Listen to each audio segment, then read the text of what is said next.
Surendranagar Wadhwan road પર નવનિર્મિત the Surendranagar district cooperative બેંકની કચેરીનું ઈ-લોકાર્પણ કેન્દ્રીય ગૃહમંત્રી અમિતભાઈ શાહના હસ્તે કરવામાં આવ્યું. આ તકે રાજ્યના સહકારી મંત્રી જગદીશભાઈ વિશ્વકર્મા સહિતના હોદ્દેદારો અને ખેડૂતો મોટી સંખ્યામાં ઉપસ્થિત રહ્યા હતા. સુરેન્દ્રનગર જિલ્લાની સૌથી મોટી સહકારી ક્ષેત્રની બેંક એટલે કે the Surendranagar district cooperative bank વર્ષોથી શહેરની મધ્યમાં બજાર વિસ્તારમાં કાર્યરત હોવાથી બેંકના ખાતેદારોને ટ્રાફિકની સમસ્યા સહિતની હાલાકી ભોગવવાનો વારો આવી રહ્યો છે. આથી સુરેન્દ્રનગર વઢવાણ રોડ પર બેંકના નવા બિલ્ડિંગના નિર્માણ કામ શરૂ કરવામાં આવ્યું હતું અને અંદાજે 10 કરોડના ખર્ચે બેંકના નવા ભવનનું નિર્માણ થયા બાદ આજે કેન્દ્રીય ગૃહમંત્રી અમિતભાઈ શાહના હસ્તે સુરેન્દ્રનગર ડિસ્ટ્રિક્ટ કોઓપરેટિવ બેંકની નવનિર્મિત કચેરીનું ઈ-લોકાર્પણ કરવામાં આવ્યું. આ નવનિર્મિત કચેરીમાં ખાતેદાર માટે tractor loan, drape irrigation loan, godown loan સહિત 24 કલાક લોકર અને ફ્રેન્કિંગ સહિતની સુવિધા ઉપલબ્ધ કરવામાં આવી. અત્રે ઉલ્લેખનીય છે કે સુરેન્દ્રનગર જિલ્લાની 700થી વધુ સહકારી મંડળી હેઠળ આ ડિસ્ટ્રિક્ટ કોઓપરેટિવ બેંકમાં અંદાજે 60,000થી વધુ ખેડૂત જોડાયેલા છે અને વર્ષોથી બેંકની સેવાનો લાભ લઈ રહ્યા છે. જ્યારે હાલ ડિસ્ટ્રિક્ટ કોઓપરેટિવ બેંકનો વાર્ષિક નફો અંદાજે 7 કરોડ કરતા પણ વધુ છે. આ ઈ-લોકાર્પણ કાર્યક્રમમાં રાજ્યના સહકારી મંત્રી જગદીશભાઈ વિશ્વકર્મા, પૂર્વ કેબિનેટ મંત્રી આઈ.કે. જાડેજા સહિત બેંકના ચેરમેન હરદેવસિંહ પરમાર તેમજ જિલ્લાના ધારાસભ્ય, આગેવાન, સહકારી મંડળી અને ખેડૂતો મોટી સંખ્યામાં ઉપસ્થિત રહ્યા. આ તકે ક્ષત્રિય સમાજ દ્વારા ₹1.48 કરોડ જેટલી માતબર રકમ બેંકમાં જમા કરાવી હતી. તેમજ ઉપસ્થિત આગેવાનોએ ખોટ કરતી ડિસ્ટ્રિક્ટ બેંકને આજે નફો કરતી બેંક કરવા બદલ જિલ્લા સહકારી બેંકના પ્રમુખ હરદેવસિંહ પરમારનું વિશેષ સન્માન કરવામાં આવ્યું. સુરેન્દ્રનગર જિલ્લા ડિસ્ટ્રિક્ટ કોઓપરેટિવ બેંક, જેનું જૂનું મકાન એકદમ સુરેન્દ્રનગરના મુખ્ય રસ્તે અને ભીડભાડવાળો ટ્રાફિકવાળા રસ્તામાં હતું, જ્યાં વાહન પણ પાર્કિંગ ન થઈ શકતું. સુરેન્દ્રનગર બેંક ધીમે ધીમે ખોટમાંથી નફામાં આવી.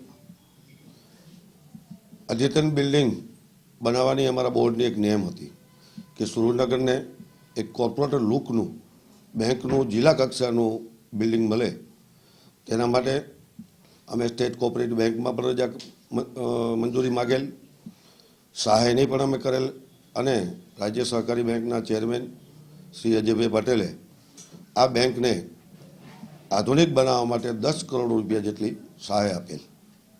તેના કારણે આજરોજ માન્ય આપણા આદરણીય કેન્દ્રીય ગૃહમંત્રી અને સહકાર મંત્રી જેઓ વિડીયો કોન્ફરન્સના માધ્યમથી ઈ-લોકાર્પણ આ બિલ્ડિંગનું કરવાના છે. સાથોસાથ ગુજરાત રાજ્યના સહકાર મંત્રી શ્રી જગદીશભાઈ વિશ્વકર્મા, આપણા સૌના વઢવાણના ધારાસભ્ય, મુખ્ય નાયબ દંડક શ્રી જગદીશભાઈ મકવાણા, તમામ ધારાસભ્યો સૌ ઉપસ્થિત રહી અને જિલ્લાભરમાંથી બેંક સાથે જોડાયેલા સભાસદોની હાજરીમાં આ બેંકનું ઈ-લોકાર્પણનો કાર્યક્રમ આજે યોજવાનો છે.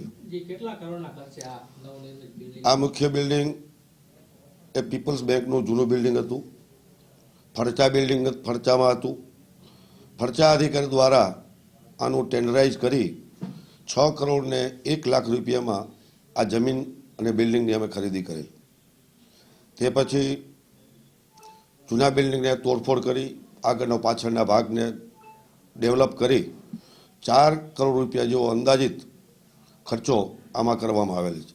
જેમાં આ એકાઉન્ટિંગ વિભાગની અંદર ટોટલ સેન્ટ્રલી એસી, સ્વચ્છ વોશરૂમ મળે, અદ્યતન લોકર સુવિધા કે સુરેન્દ્રનગરની કોઈ પણ બેંકમાં નહીં હોય એવી અદ્યતન લોકર સુવિધા અને 24/7 અમે ચાલુ કરવા જઈ રહ્યા છીએ. ભીડવાળી જગ્યાથી જ્યાં વાહન પણ પાર્કિંગ થઈ જાય, ગ્રાહકોને અતિ અનુકૂળતા પડે તેવી જગ્યાએ અમે બિલ્ડિંગની નવનિર્મિત કરેલ છે. Bureau report Janadesh news, Surendranagar.